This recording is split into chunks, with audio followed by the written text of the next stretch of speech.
Queríamos saber cómo había empezado.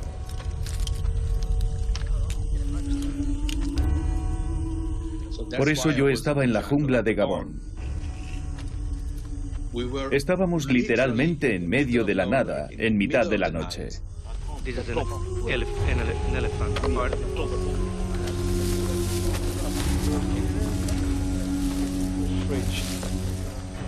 Y abrir esas cajas es como abrir la caja de Pandora.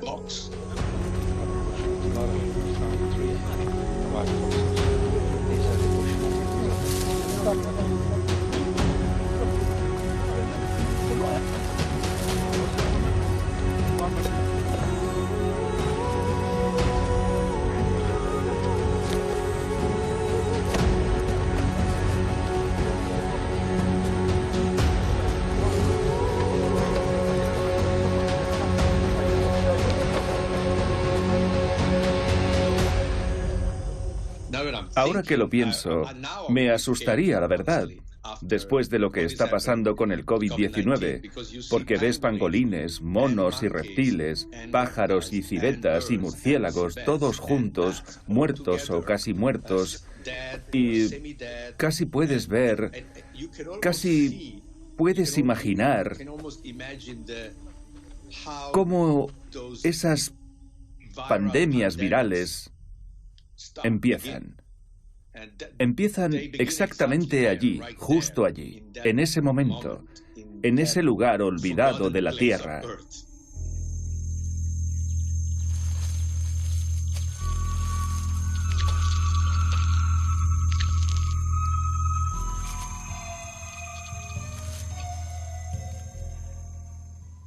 Me invitaron a... Conectados desde casa, en sus cuartos de estar y despachos por todo el mundo, científicos, expertos y activistas comparten sus experiencias sobre una pesadilla hecha realidad. El redoble de tambor continúa. Todo comenzó en un mercado de animales salvajes.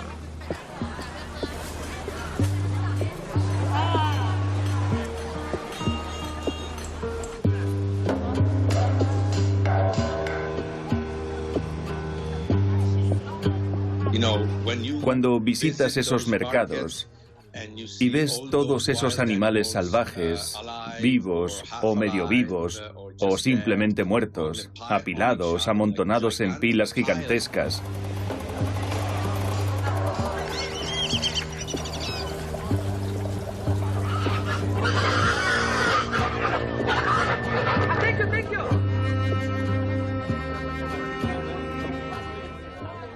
hay mercados de fauna salvaje por toda China y el sudeste asiático y también en Indonesia.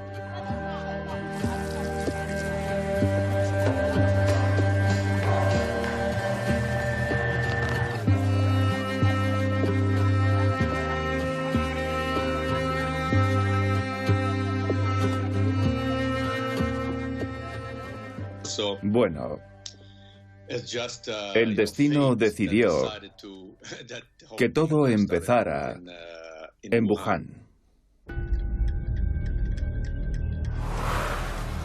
Quien habla desde Los Ángeles, California, es Andrea Costa, un experto en tecnologías de seguridad, antipiratería y gestión de riesgos. Andrea utiliza sus conocimientos para combatir los delitos ambientales en todo el mundo.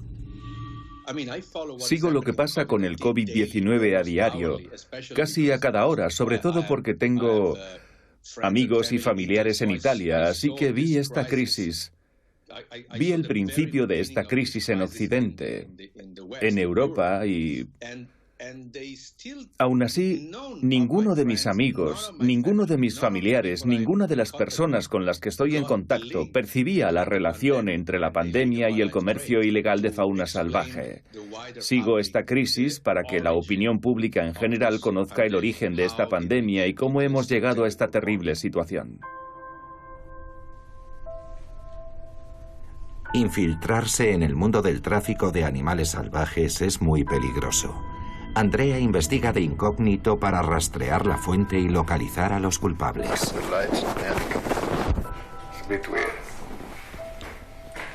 En el centro se encuentran los auténticos responsables, los verdaderos culpables de todo esto.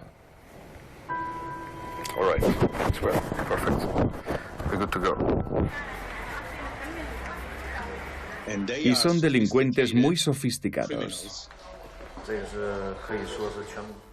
No solo trafican con la fauna salvaje, también se dedican al blanqueo de dinero y algunos de ellos al tráfico de personas, de documentos y de pasaportes falsos, de todo. Yo diría que el comercio ilegal de animales salvajes, aparte de muchas otras consecuencias, en este caso, nos demuestra claramente que si violentamos a la naturaleza responderá. Y escucho a la gente hablar de las enfermedades zoonóticas diciendo, oh sí, esas son las enfermedades que nos contagian los cerdos y las gallinas y ese tipo de animales. Y yo les sigo repitiendo que no es eso. Son enfermedades que vienen de las selvas, enfermedades que proceden de animales exóticos. La zoonosis es una infección animal que se transmite a los humanos y la mayoría de nuestras enfermedades infecciosas están dentro de esa categoría. No se trata de algo menor al margen de la medicina, es algo importante. El 60% de las enfermedades contagiosas humanas son enfermedades zoonóticas en el sentido estricto. Desde su casa en Bozeman, Montana, David Quammen, escritor científico, explorador y autor de Contagio, la evolución de las pandemias. Para David, la pregunta no era si sucedería, sino cuándo. Los coronavirus ya estaban entre los primeros en la lista de vigilancia de virus peligrosos que podrían salir de los animales y causar la siguiente pandemia humana. No se equivoquen. Aunque esta es una emergencia en China, aún no es una emergencia sanitaria mundial, aunque podría serlo. Mi reacción fue, oh no, ya está aquí. Y algunos de nosotros sabíamos, yo lo sabía porque seguía a los científicos que estudiaban este tipo de cosas, que esto podría ser muy, muy grave.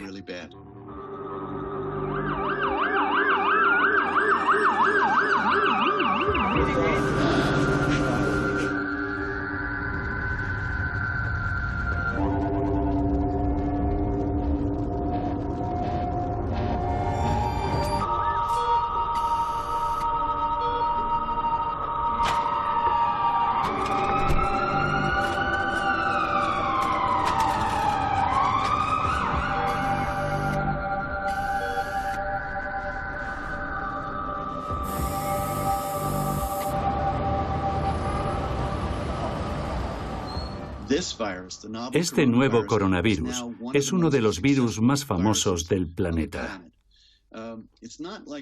No es que estemos en una guerra contra la naturaleza o en una guerra contra los virus. Los virus no tienen intenciones ni deseos malvados, simplemente aprovechan las oportunidades y nunca habían tenido una oportunidad mejor que cuando saltaron a los humanos.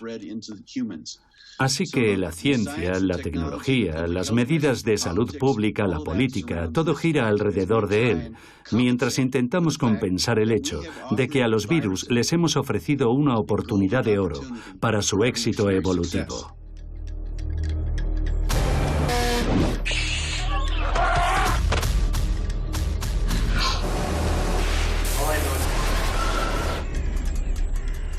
Estas epidemias vienen sucediendo cada vez con mayor frecuencia. Si nos remontamos solo a 1961, la fiebre hemorrágica boliviana, el virus Machupo. 1967, el virus de Marburgo. Llegó a Marburgo, Alemania, en monos de Uganda, que habían trasladado con fines médicos y portaban ese virus. 1976, el primer brote de ébola en África. 1981, se descubre el VIH, la pandemia del SIDA. Después, otros a finales de los años 80. 1992, en la región estadounidense de las Cuatro Esquinas, el primer brote de hantavirus. 1994, Henipavirus, Australia.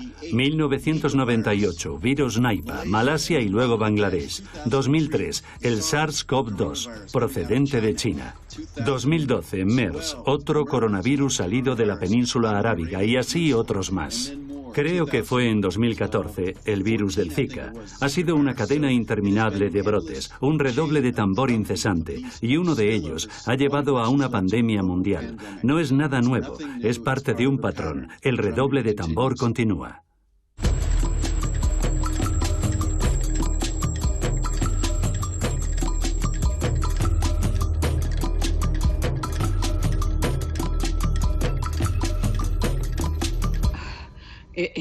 No he dormido bien desde principios de febrero, debido a toda la información que he visto y escuchado, y desafortunadamente todo esto tenía que pasar. Desde el rancho Cucamonga en California, Tracy McNamara, veterinaria y experta en enfermedades zoonóticas.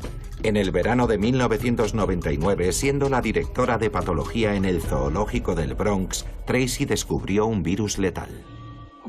Bueno, es como una repetición instantánea, es como un déjà vu del virus del Nilo Occidental. Los cuervos empezaron a caer del cielo con síntomas neurológicos dentro de las instalaciones del zoo.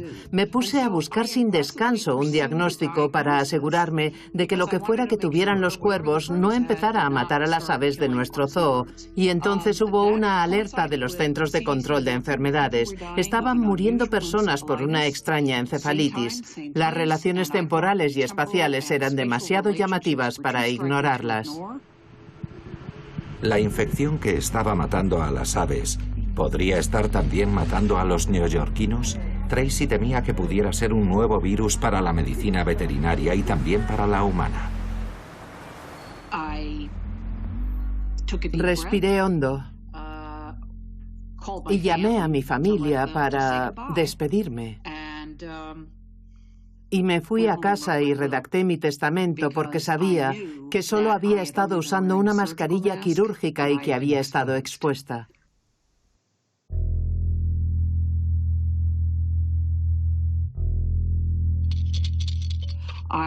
Llamé a los Centros de Control de Enfermedades y les expresé mi preocupación de que pudiera existir un vínculo, un posible vínculo entre las aves con encefalitis y las personas con encefalitis.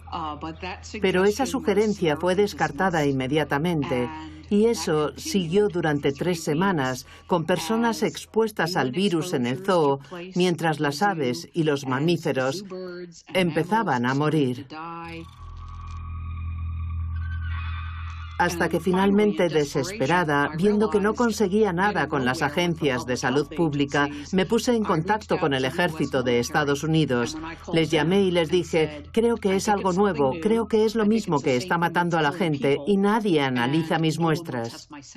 Y desde el Instituto de Investigación Médica y de Enfermedades Infecciosas de Fort Detrick me dijeron, envíenos esas muestras de tejidos en hielo seco esta noche. Y entonces todo cambió, porque ya no era solo una veterinaria que le decía a los Centros de Control de Enfermedades, creo que hay un problema. Eran los militares del ejército de Estados Unidos y eso aceleró mucho la investigación. En 48 horas se confirmó el virus del Nilo Occidental. Presente en muchas partes del mundo, era la primera vez que la presencia del virus se documentaba en Norteamérica. En marzo de 2000 ya había 62 casos confirmados y 7 fallecidos. El cómo llegó a la ciudad de Nueva York sigue siendo un misterio, pero sí sabemos de dónde procedía. Normalmente el virus del Nilo Occidental se transmite a los humanos a través de la picadura de un mosquito infectado. El virus alterna entre el reservorio de aves y el mosquito vector. Los mosquitos infectados que se han alimentado de aves infectadas transmiten el virus a los humanos.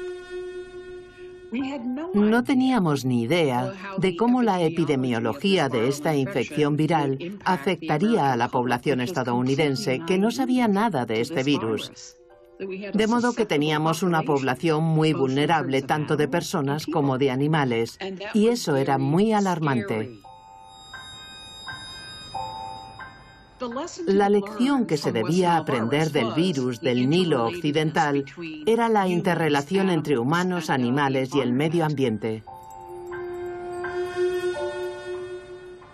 Una vez que los tigres y los leones del zoológico del Bronx dieron positivo, lo cual no fue una sorpresa, se convirtió lógicamente en una amenaza de enfermedad zoonótica, porque probablemente había más animales involucrados en la epidemiología de esta enfermedad que los murciélagos y los pangolines.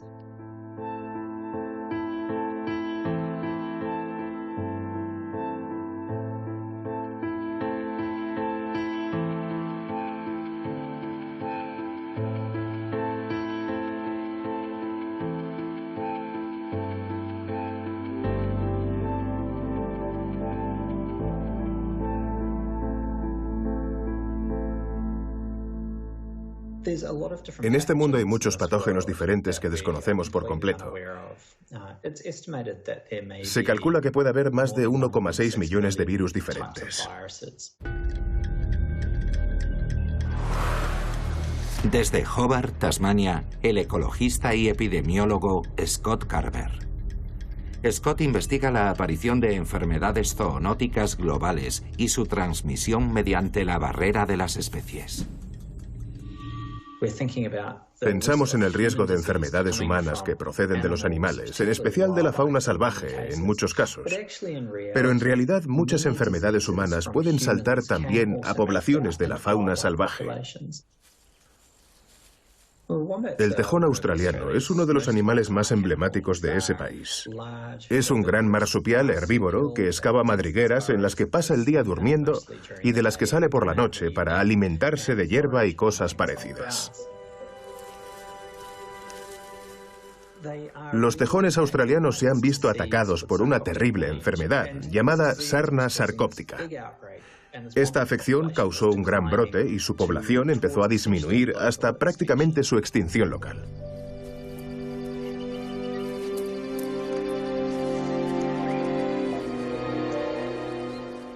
Los tejones pierden mucho pelo y les aparecen unas gruesas costras en la piel.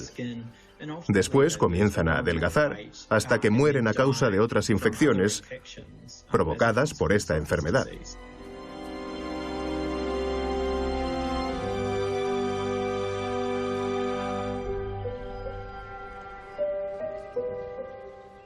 Es uno de los peores sufrimientos animales que he visto nunca.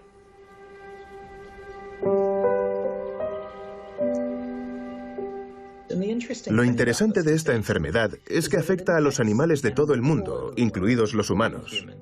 Cuando nos infecta a nosotros lo llamamos sarna. Los ácaros se introducen bajo la piel para poner sus huevos. Su ciclo de vida depende de los humanos que responden rascándose. El ácaro de la sarna es un gran viajero.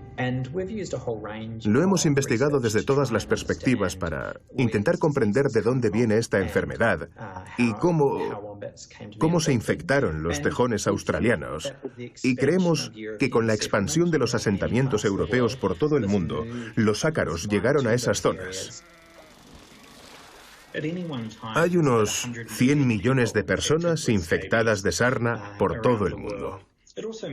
También contagia a más de 100 especies de animales y se transmite fácilmente entre diferentes especies.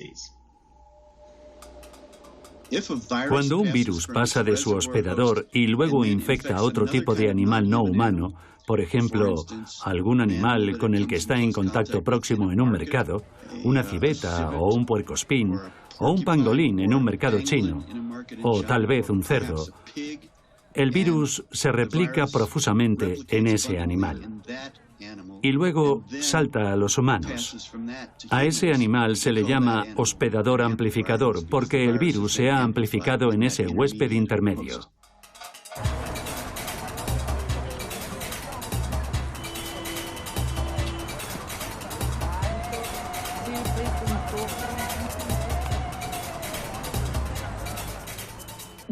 La naturaleza no es nuestra enemiga. He escuchado a algunas personas decir que la naturaleza se ha convertido en nuestra enemiga. Y no es así. No podemos culpar de esta pandemia a ningún animal. Desde Apex, Carolina del Norte, la veterinaria Cheryl Stroud, directora ejecutiva de One Health Commission.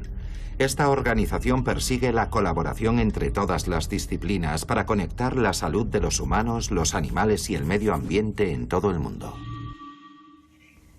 Son nuestros comportamientos humanos los que han provocado el desequilibrio de los ecosistemas. El hacinamiento de diferentes especies en sitios como los mercados de animales salvajes ponen a los humanos en contacto con esos animales. Son nuestros comportamientos humanos los que nos han traído esta pandemia.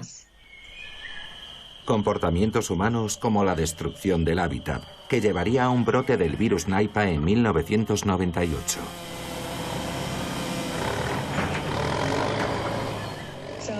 En el sudeste asiático se talaban muchos bosques, se cultivaba cada vez más y se construían granjas de cerdos en lugares donde había murciélagos de la fruta que se posaban en los árboles sobre las granjas porcinas. Los murciélagos defecaban y los cerdos ingerían las heces y enfermaban, porque los murciélagos portaban un virus. A los murciélagos no les afectaba, pero contagiaron a los cerdos, y el virus pasó de los cerdos a la gente que consumió su carne, y esa gente enfermó. Es una historia muy parecida a lo que estamos viviendo ahora. Cuando fuimos conscientes de lo que había pasado, de que el virus Nipah había saltado de los murciélagos a los cerdos, se pusieron en práctica remedios muy sencillos. Alejaron las granjas de los lugares donde había colonias de murciélagos. Era algo muy fácil de hacer, una vez que supimos lo que estaba ocurriendo. Y ahora tenemos que tener mucho cuidado con la forma en la que colonizamos nuevas tierras y con lo cerca que, como humanos, estamos de los animales salvajes. Ellos necesitan su propio espacio y si les robamos su hogar, veremos más y más contagios de este tipo. Los murciélagos también están implicados en la actual pandemia de coronavirus. Recientemente, los virólogos que estudian la evolución de este tipo de virus, los coronavirus, publicaron un artículo muy convincente sobre el hecho de que este virus, con mucha probabilidad, proceda directamente de los murciélagos.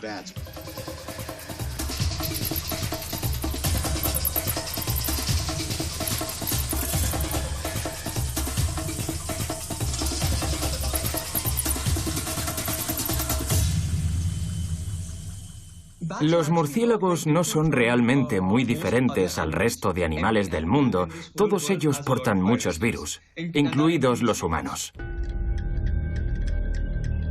Naipo, India, hogar del biólogo de campo Rohi Chakrabarti. Rohi estudia la ecología de los murciélagos de la India y le preocupa que el único mamífero volador del mundo pueda ser castigado por portar virus mortales para los humanos. A raíz del brote de COVID-19, los murciélagos han sido demonizados en todo el planeta, pero no tienen la culpa, porque los murciélagos son animales extremadamente importantes. Hay dos tipos principales de murciélagos en el mundo. Hay murciélagos que comen frutas y otros que comen insectos.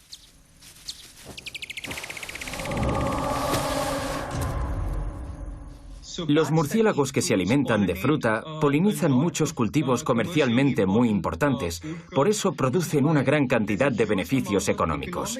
Y tener murciélagos a nuestro alrededor también genera una gran cantidad de beneficios para el ecosistema. Los murciélagos poseen un sistema inmunológico extraordinario.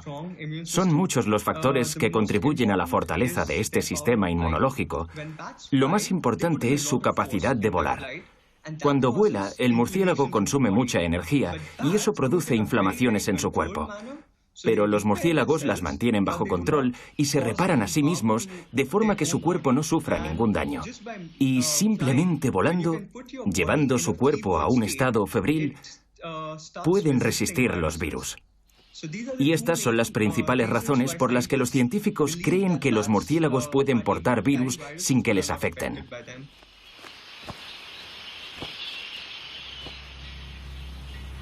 Los murciélagos son sospechosos, pero el COVID podría haber saltado a los humanos a través de un hospedador intermedio. Es un gran enigma científico, porque poco después del brote, el mercado de Wuhan fue desmantelado rápidamente y no quedó ninguna evidencia de los animales que se vendían allí. nos dimos cuenta de que el lugar en el que había aparecido el virus se había convertido en un problema confuso para la opinión pública.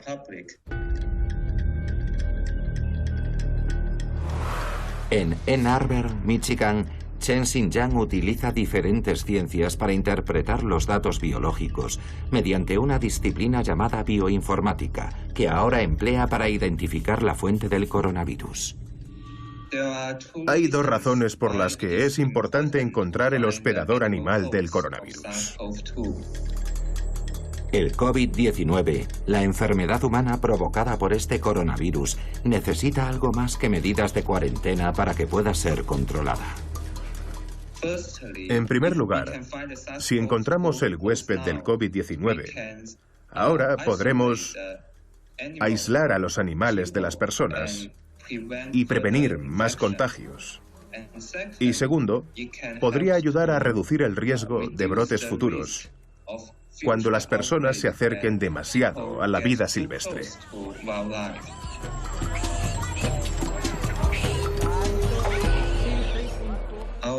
Nuestra actual hipótesis de trabajo es que un virus de un murciélago infectó a los pangolines y después el pangolín les transmitió el virus a los humanos. Hemos encontrado virus estrechamente relacionados con una secuencia genética muy similar en los pangolines. Pero lo que hemos hallado es algo que es similar en un 90%. Si conseguimos descubrir algo que sea similar en un 99%, entonces podremos decir que es el mismo virus. Y esa duda es suficiente para que Jan ponga a prueba su teoría. Aún seguimos estudiando pangolines y otros animales. Lamentablemente, de momento, no puedo dar una respuesta satisfactoria. Yo creo que como sociedad debemos ser muy cuidadosos, esperar y escuchar, porque lo que descubramos vendrá determinado por la genética del virus. Así que debemos tomarnos nuestro tiempo y no echarle la culpa a ningún animal. Debemos esperar a saber qué pasó exactamente. Sin duda, siento que el mundo no escucha lo suficiente a los científicos. Los científicos nos han estado advirtiendo acerca de las pandemias, pero parece que, de alguna manera, los beneficios económicos y los valores culturales han puesto a la ciencia en el último lugar. Meses antes del brote, los investigadores descubrieron que los pangolines portaban coronavirus.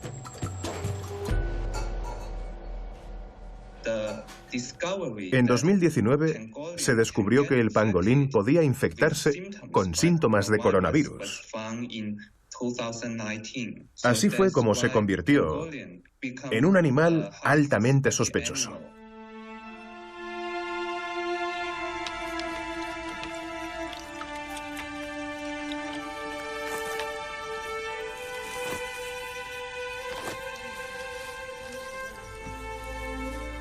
A principios de 2019, las autoridades aduaneras chinas interceptaron un envío ilegal de pangolines malayos.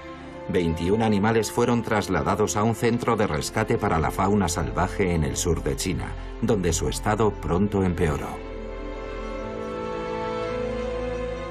En la operación de rescate estuvieron presentes miembros de una de las ONGs más importantes de China. Estas son las imágenes que grabaron.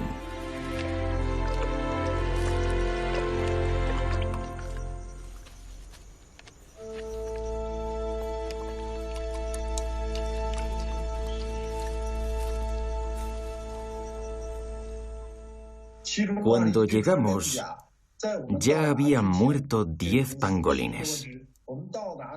Solo quedaban 4. Tenían el hocico húmedo, tosían y no podían respirar bien. Todos tenían síntomas de una infección respiratoria. Desde Pekín, Jin Fengzhou presiona al gobierno al más alto nivel para garantizar la protección en China de la fauna salvaje, el medio ambiente y la biodiversidad. Jin Fengzhou es también el primer presidente del Centro Chino de Investigación del Pangolín. Los pangolines están sujetos a mucha presión. Sufren y se estresan por la caza, el tráfico y el comercio en condiciones crueles y de hacinamiento. No hay duda de que esas condiciones hacen que el pangolín sea más vulnerable a las enfermedades, facilitando que sus virus y bacterias contagien a las personas que entran en contacto con él. Esto traerá mayores riesgos ecológicos. A pesar de los esfuerzos de los cuidadores del refugio, todos los pangolines malayos que Jinfeng y su equipo visitaron murieron en 2019. Los coronavirus que encontraron en los pangolines eran diferentes del nuevo coronavirus que causa esta pandemia. Eso no significa que el virus del pangolín no tenga nada que ver con el virus actual y futuros virus. Porque los virus cambian constantemente. Las escamas del pangolín, compuestas por la misma sustancia que el cabello humano y las uñas, son inútiles para la medicina.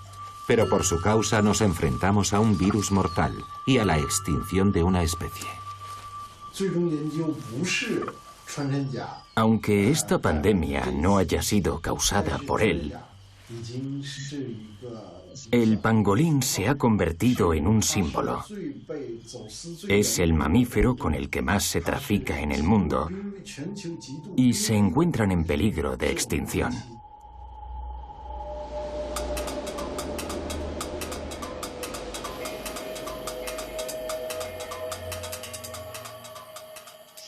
Bueno, cuando sacudes un árbol caen cosas.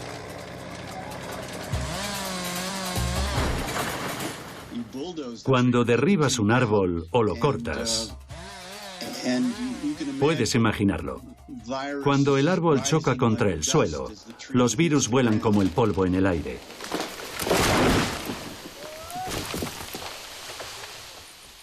Esto no es literal, es metafórico, pero representa el hecho de que al destruir esos ecosistemas naturales, le estamos dando a los virus que viven en los animales de allí la oportunidad de convertirse en virus humanos.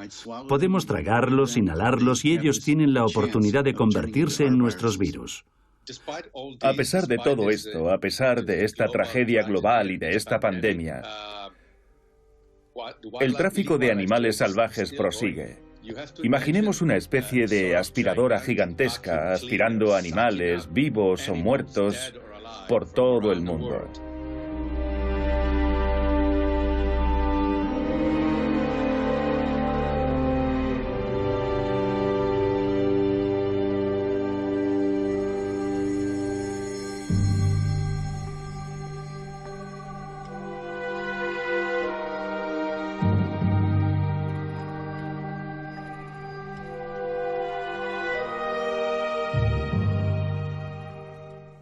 En este momento, el planeta Tierra es un buffet al aire libre.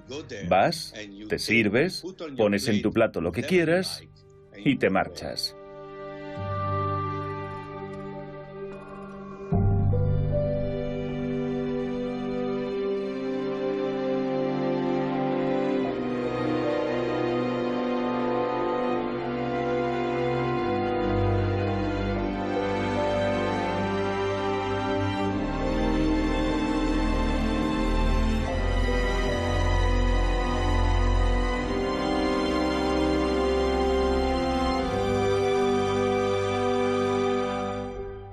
Somos muy inteligentes, somos muy poderosos, somos voraces. No se trata solo de las personas que quieren comer murciélagos o pangolines. Es un problema mundial y en parte todos somos responsables de las decisiones que tomamos. Lo que comemos, lo que compramos, lo que nos ponemos, nuestra electrónica de consumo, las veces que viajamos, todo eso está trayendo a los virus que viven en los animales salvajes más cerca de nosotros.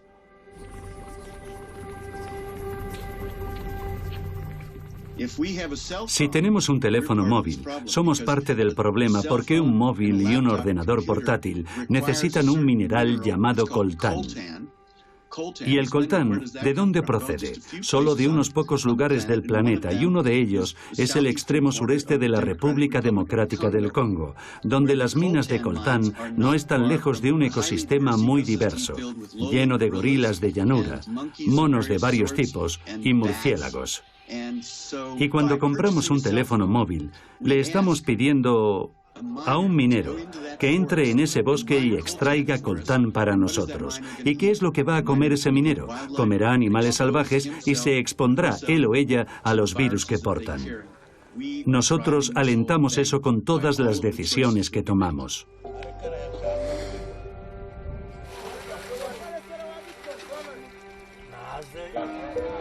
Se podría pensar que es un problema biológico, pero no, es el resultado de prácticamente todos los ámbitos de la vida. Creer que podemos tener un desarrollo económico ilimitado en un planeta con recursos naturales finitos y que la población humana pueda crecer permanentemente no tiene ningún sentido. Desde su casa en Bournemouth, Inglaterra, Jane Goodall, la experta en chimpancés más importante del mundo. Jane es una luchadora incansable por la conservación global y el bienestar animal, un símbolo y un ejemplo para millones de personas. Estamos atrapados en una forma de vida materialista. Nos hemos vuelto codiciosos. Y lo que tenemos que hacer son dos cosas. Una, tenemos que aprender en el llamado mundo minoritario, que es lo mismo que decir el mundo occidental. Tenemos que aprender a vivir con menos, y algunas personas con mucho, mucho menos. Y también tenemos que acabar con la pobreza, porque si de repente cerráramos todos los mercados de animales salvajes, ¿qué sería entonces de esas personas? Algunos se ganan la vida así. No podemos esperar que lo acepten sin decir nada. Seguirán haciéndolo de forma clandestina o morirían de hambre.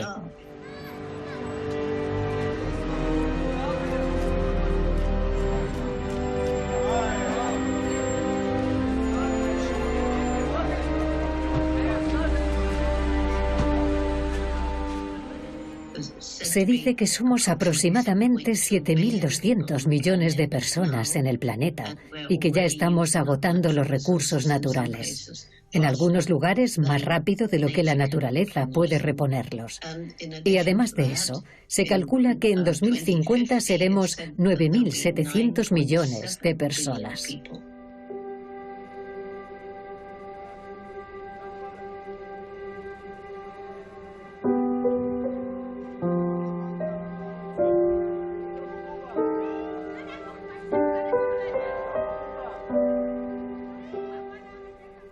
Y todos en el mundo mayoritario, en el sur, querrán tener el mismo nivel de vida que nosotros.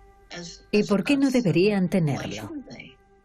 En la selva amazónica, los Yanomami tienen un nombre para nosotros. Nos llaman la gente termita porque siempre lo devoramos todo, como las termitas. Yo creo que es una buena forma de describir a nuestra civilización moderna. Desde su hogar en Woodstock, Vermont, el capitán Paul Watson, conservacionista de la vida marina y activista medioambiental, está dispuesto a arriesgar su propia seguridad para proteger los preciosos ecosistemas de la Tierra.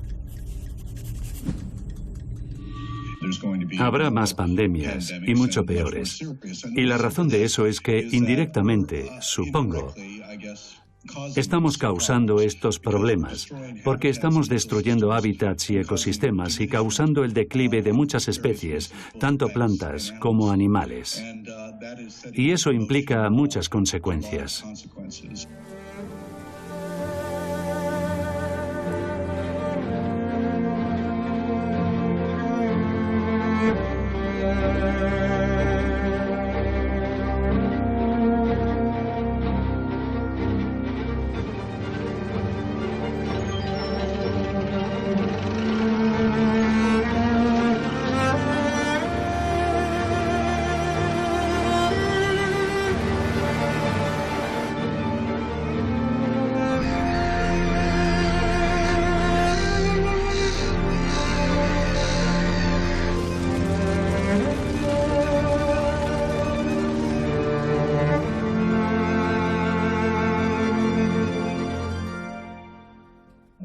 Todos los años mueren millones y millones de personas a causa de enfermedades transmitidas por parásitos, virus o bacterias.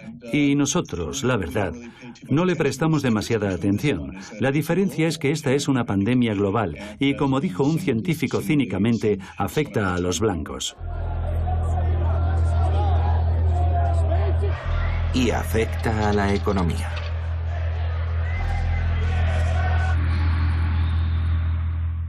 El coste económico de estas pandemias es incalculable. Pondré algunos ejemplos. En 2003, con la epidemia del SARS en 37 países, el coste económico, el impacto global, se calculó entre 40 y 54.000 millones, es decir, miles de millones de dólares. El ébola en África Occidental entre 2013 y 2016 nos costó unos 53.000 millones de dólares. El VIH ha costado 563.000 millones de dólares. Cada año perdemos 570.000 millones de dólares a causa de la gripe.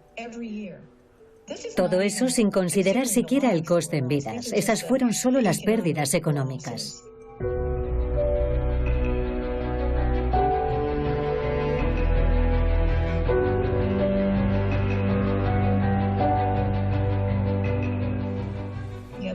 La pandemia que estamos viviendo en este momento superará con creces las cifras que acabo de mencionar.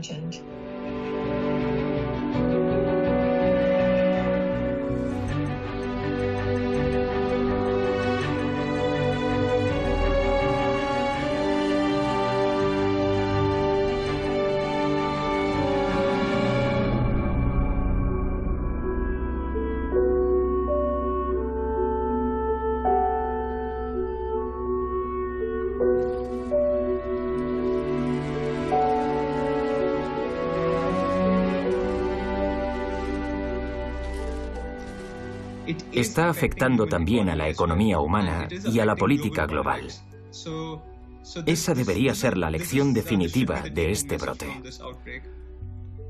Bueno, las cosas no van a cambiar hasta que decidamos que la ecología vaya por delante de la economía y que no puede haber economía sin una ecología sana. La salud animal, tanto humana como no humana, y la salud de nuestro medio ambiente tienen que considerarse como una unidad o seguiremos arriesgando vidas. El problema es que no existe ninguna vigilancia o control sobre las enfermedades de la fauna salvaje. Y en la práctica, invertir todo el dinero en la vigilancia de la salud humana básicamente asegura que cuando nos enfrentemos a la amenaza de una dolencia nueva, la amenaza de una nueva enfermedad zoonótica que se propague entre animales y personas, no detectaremos esa amenaza viral hasta que haya un montón de gente en las salas de urgencias o cuerpos en la morgue.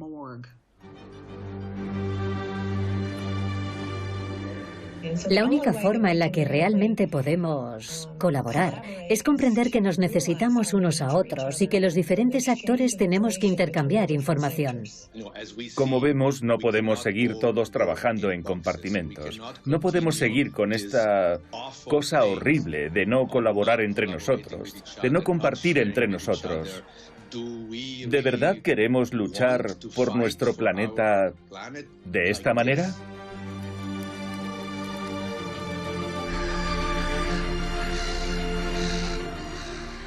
Estamos hablando de lo más importante que tenemos, que es nuestro hogar, nuestro planeta. Con tantas amenazas, con tantas cuestiones, con tantos problemas.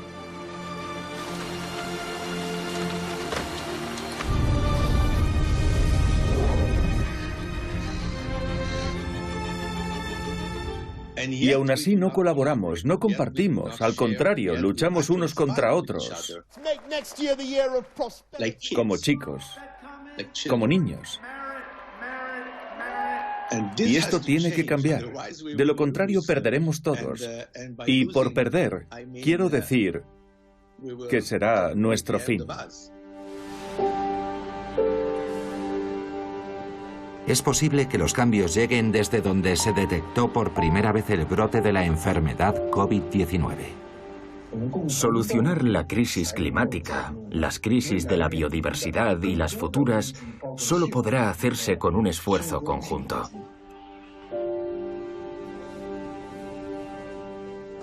Comparado con lo que pasó después del SARS en 2003, se ha producido un gran cambio. En 2003, cuando pasó el peligro, se levantaron todas las prohibiciones y los mercados de animales salvajes abrieron de nuevo como si no hubiera pasado nada. Pero esta vez, la Asamblea Popular Nacional no se detendrá cuando finalice el brote. La aplicación de la ley es más estricta cada día. La organización de Jinfeng ha hablado por el pueblo de China. Nuestras cartas de recomendación y las cartas en nombre de la opinión pública han jugado un papel decisivo en este gran cambio. Sus exigencias son claras. Primero, los principios y las directrices legales no solo deben proteger a las especies en peligro de extinción, sino también la conservación de la biodiversidad y de toda la fauna silvestre.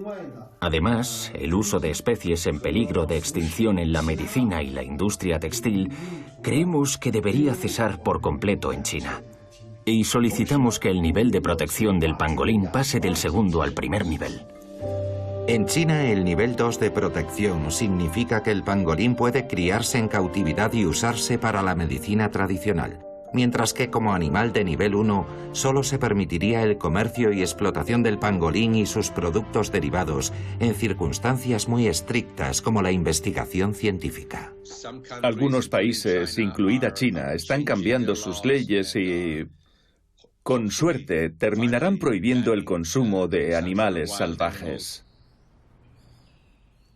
Creo que será muy importante en los próximos meses y años seguir vigilando esos mercados para asegurarnos de que las autoridades hacen todo lo posible por cerrarlos definitivamente.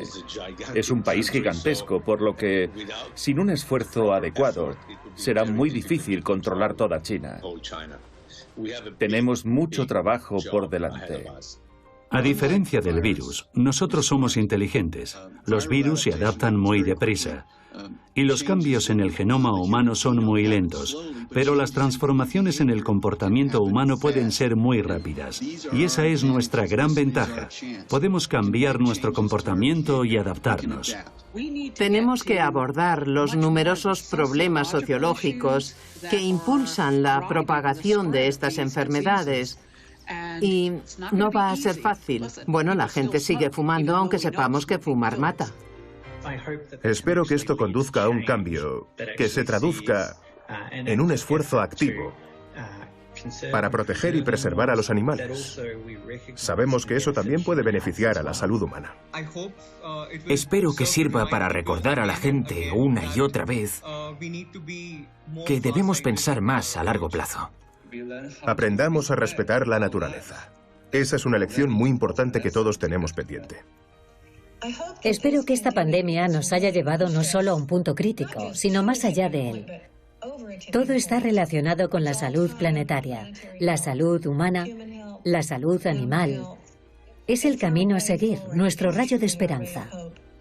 Pero tenemos que ser honestos y reconocer que ninguno de nosotros tiene una bola de cristal. Nadie puede predecir qué especies animales podrían servir como reservorio de la próxima amenaza de pandemia. En realidad yo creo que, y este es mi pronóstico personal, la mayoría de la gente después de esta crisis del COVID-19 volverá a la normalidad.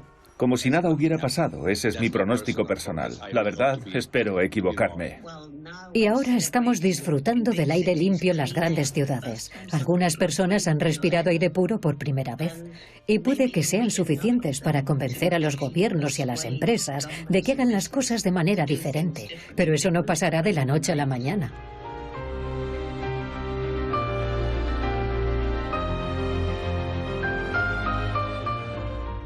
Espero que saquemos una lección de esta pandemia porque la próxima será mucho peor. Y tenemos que adoptar una perspectiva más biocéntrica sobre todas las cosas, de forma que otras especies puedan sobrevivir y vivir en armonía con nosotros. Esta es una batalla por la casa humana y es nuestra última batalla. Hagamos un mundo mejor para que lo habiten todos los seres vivos. Yo solo espero, rezo y cruzo los dedos para que sea una llamada de atención y que aprendamos a vivir en armonía con la naturaleza. Me parece que valoraremos más apasionadamente esas cosas cuando esto acabe. La naturaleza aún seguirá ahí, aunque puede que muchos humanos mueran. Y espero que volvamos a encontrarnos con una naturaleza diversa, con una perspectiva profundamente diferente, si queremos que esas cosas sigan existiendo y estando ahí. Si queremos que esos bosques en los que viven los gorilas, los chimpancés, los monos, los tucanes, los perezosos y muchas otras criaturas maravillosas, si queremos que sigan ahí, entonces tenemos que cambiar fundamentalmente la velocidad a la que estamos aumentando nuestros números humanos y nuestro consumo. Tenemos que cambiar eso. De lo contrario, no habrá pájaros cantando en los árboles cuando salgamos del confinamiento tras la próxima pandemia.